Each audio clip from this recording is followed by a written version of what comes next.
Mi nombre es Mateo Humer, soy docente de historia y también activista marica. Estaba pensando, llevo más de la mitad de mi vida dedicado a trabajar por los derechos de las personas LGBT. Me crié la mayor parte de mi vida en Santa Fe, en Esperanza, y creo que esas realidades que tienen que ver con el interior, con el litoral, ayudan y hacen también a una diversidad que es regional.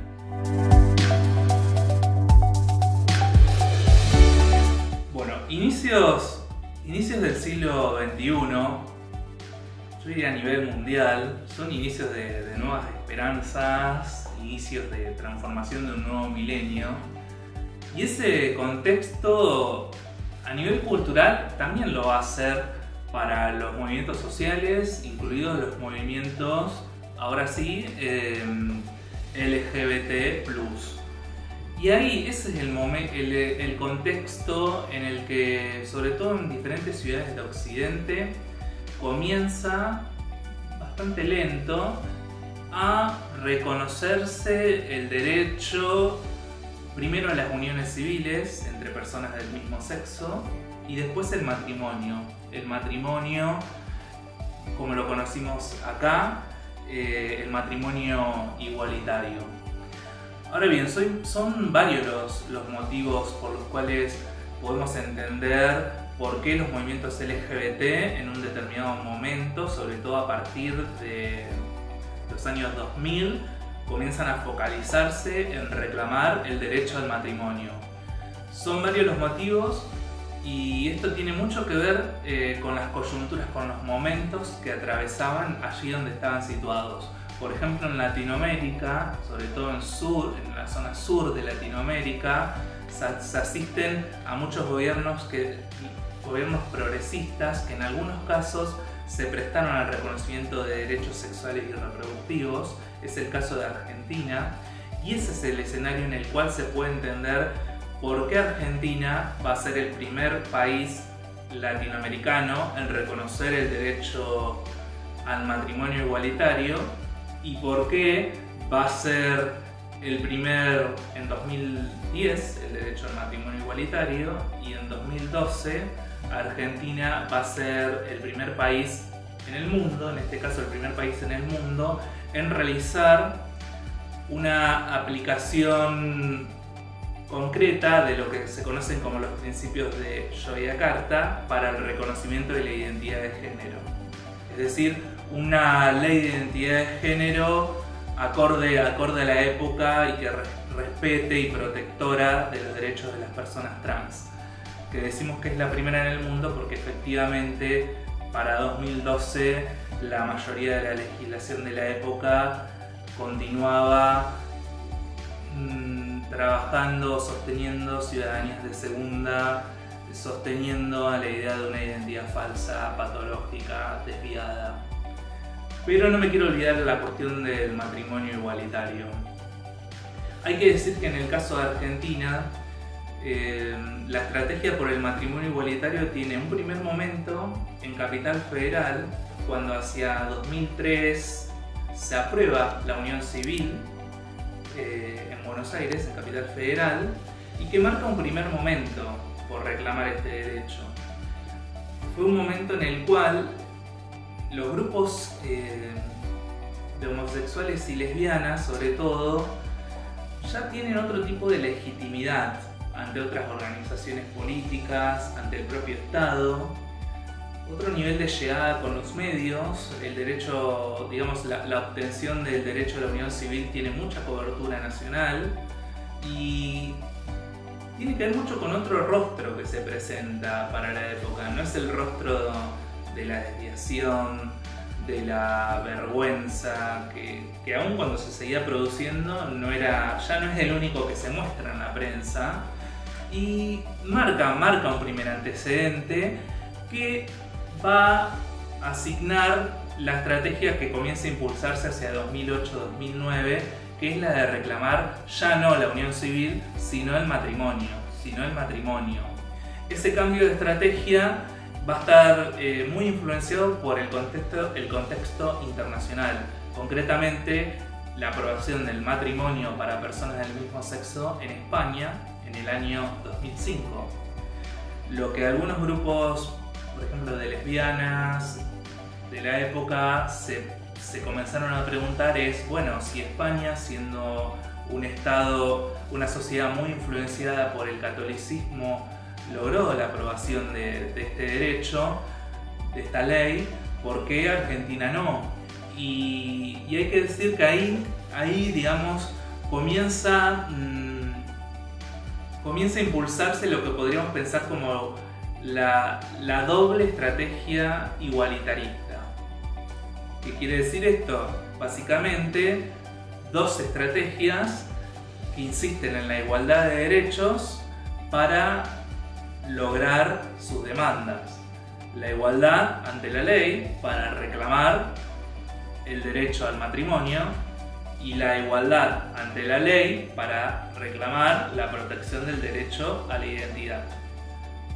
El reclamo por el derecho al matrimonio inicialmente fue recibido con algunas dudas, incluso por los activistas LGBT. ¿Por qué? Porque había quienes entendían que esto era de algún modo hacerle un guiño a las iglesias, era de algún modo hacerle un guiño a una institución tradicionalmente opresiva.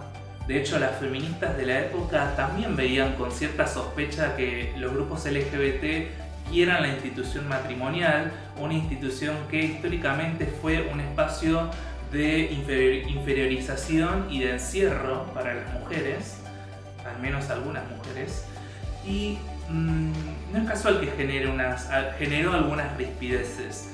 Había algunas activistas que insistían en que la figura de la unión civil era la adecuada, era una figura laica, es decir, no era deudora de una tradición cristiana, y que por lo tanto había que apostar hacia esa figura y en todo caso ampliarla en el sentido de que debía contemplar un tema que fue altamente controvertido, que era el derecho a la adopción. Debería una figura de unión civil que contemple el derecho a la adopción, porque para la época ese derecho solamente estaba contemplado en el caso de una unión matrimonial, o al menos para quien lo reclama personalmente a su modo, bajo otro tipo de protocolos. Hay que decir, y también el reconocimiento parental a los hijos que ya tenían las familias. Hay que decir, solamente un reconocimiento que cubría a las familias heterosexuales. Hay que decir que a la par de estas tensiones internas se sumó una no menor, y que los grupos LGBT ya sabían que podía suceder porque habían visto lo que había pasado en España. Y es que reclamar el derecho al matrimonio iba a generar una rispidez en la sociedad que atribuía que la institución matrimonial era el reservorio estrictamente de las parejas heterosexuales, y más aún de aquellas que eran devotas de la fe cristiana. Esas asociaciones muy tradicionales, que a veces eran explícitas o no, se manifestaron a rajatabla para los años 2009-2010, épocas en las que los proyectos de ley por el derecho al matrimonio igualitario fueron tratados en el Parlamento, lograron media aprobación y pasaron al Senado. Esos momentos, que fueron muy rápidos, entre fines del 2009 y principios del 2010, yo creo que fueron uno de los momentos de máxima conflictividad sexual nunca antes vista en Argentina. Un momento de expresiones de odio a la diversidad sexual con una impunidad y una cobertura mediática pocas veces vista. Personas que se presentaban a sí mismas como profesionales, diferentes credos religiosos, diferentes grupos sociales, se movilizaron para tratar de frenar esta ley. Pero también hay que decir que muchos otros grupos no. Cuando la ley avanzó en su tratamiento en el Parlamento, diferentes grupos sociales, sindicales, estudiantiles, profesionales también, otros movimientos sociales que trabajaban por los derechos en la sociedad civil, se unieron al reclamo de este derecho. Hay que decirlo, diferentes facciones al interior del Estado y de quienes gobernaban el Estado también apoyaron. No olvidemos que los parlamentos tienen diferentes grupos representantes y ciertamente en ese sentido la sociedad estaba en algún momento bastante fracturada. El debate se reducía en un sí y un no, lo cual era un falso debate, en el sentido de que nos habilitaba a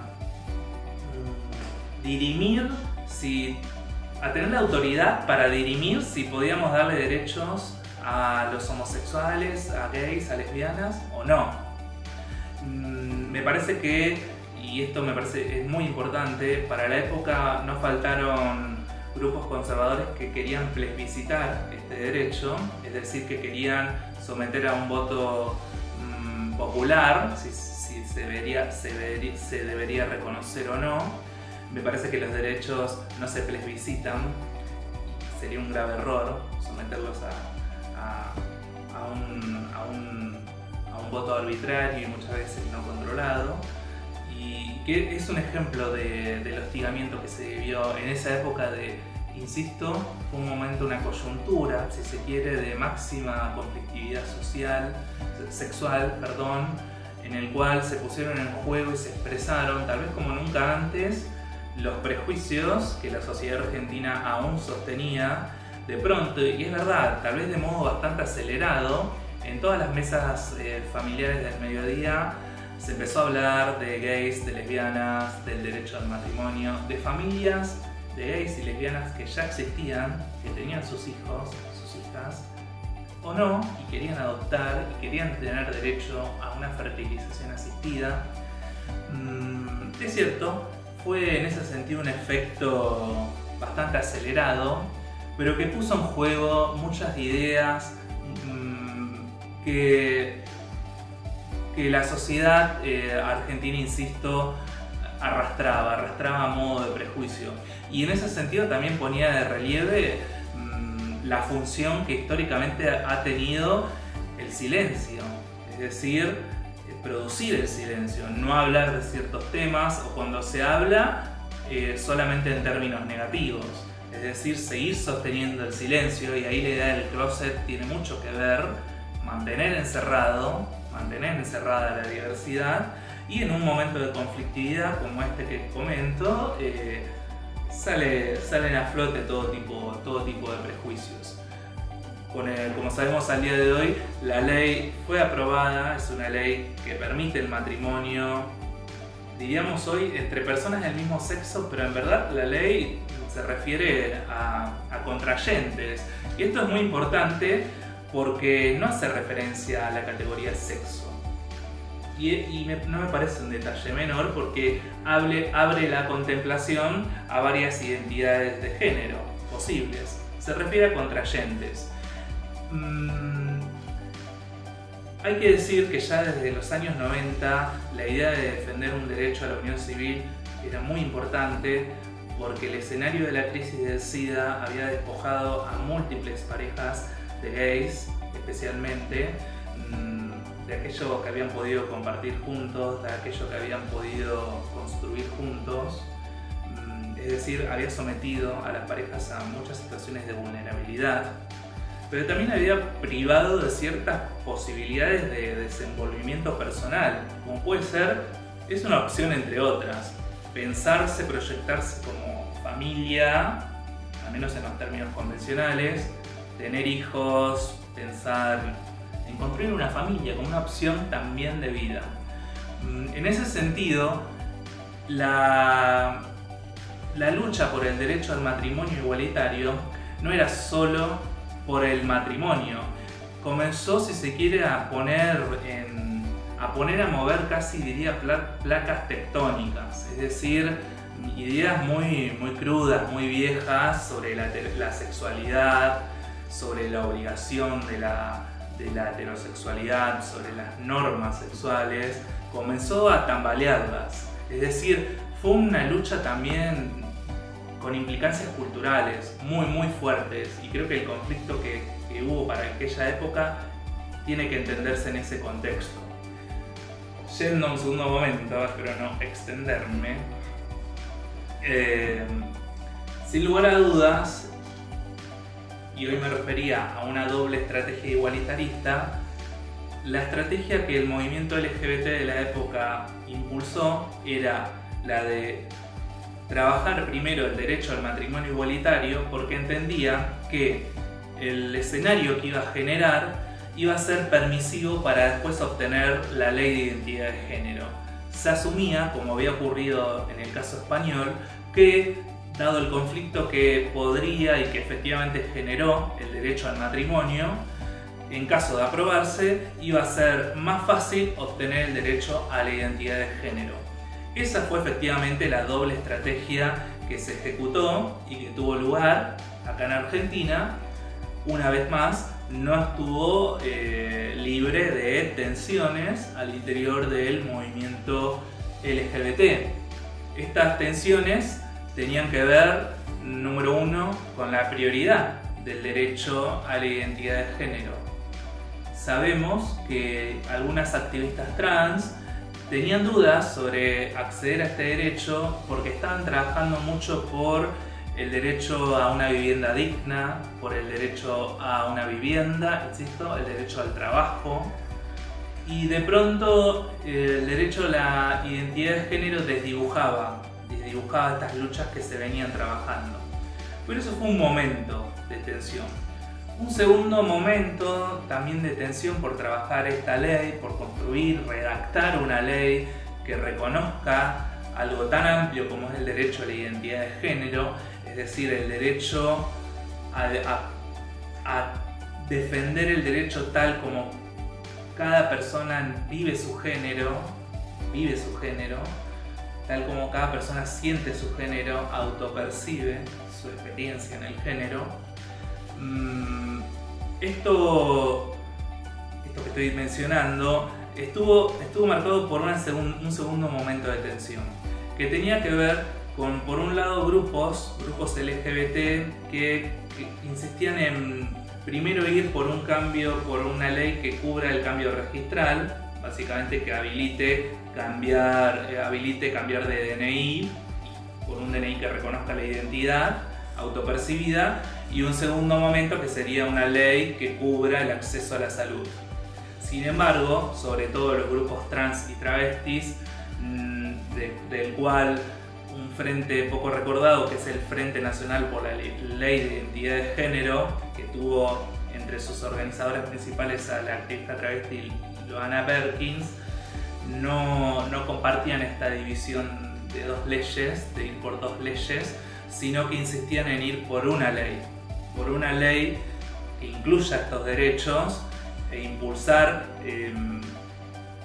los mismos a través de un mismo cuerpo normativo, digamos. ¿Por qué? Básicamente por dos puntos. Por un lado, por insistir en que no se podía asumir que la identidad se podía dividir así. Se podía dividir entre el cuerpo, la identidad vivida y sentida se podía dividir entre que te den un DNI y en algún otro momento que puedas acceder a técnicas de afirmación del género, podríamos decir. En ese sentido, Loana Perkins y el Frente Nacional por la Ley de Identidad de Género fue muy contundente en este punto, y también cierta sospecha sobre la posibilidad de que se apruebe un proyecto de ley y no el segundo. Entonces había cierta duda con esto.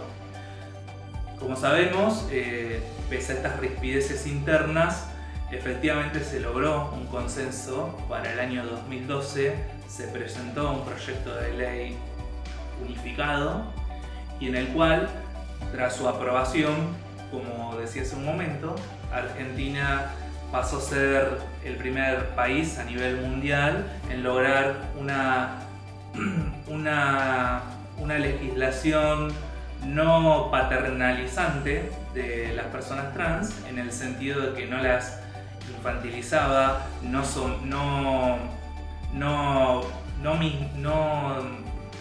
devaluaba su discurso, no devaluaba su afirmación identitaria era despatologizante, aun cuando continuaban protocolos que patologizaban la identidad de género para la época.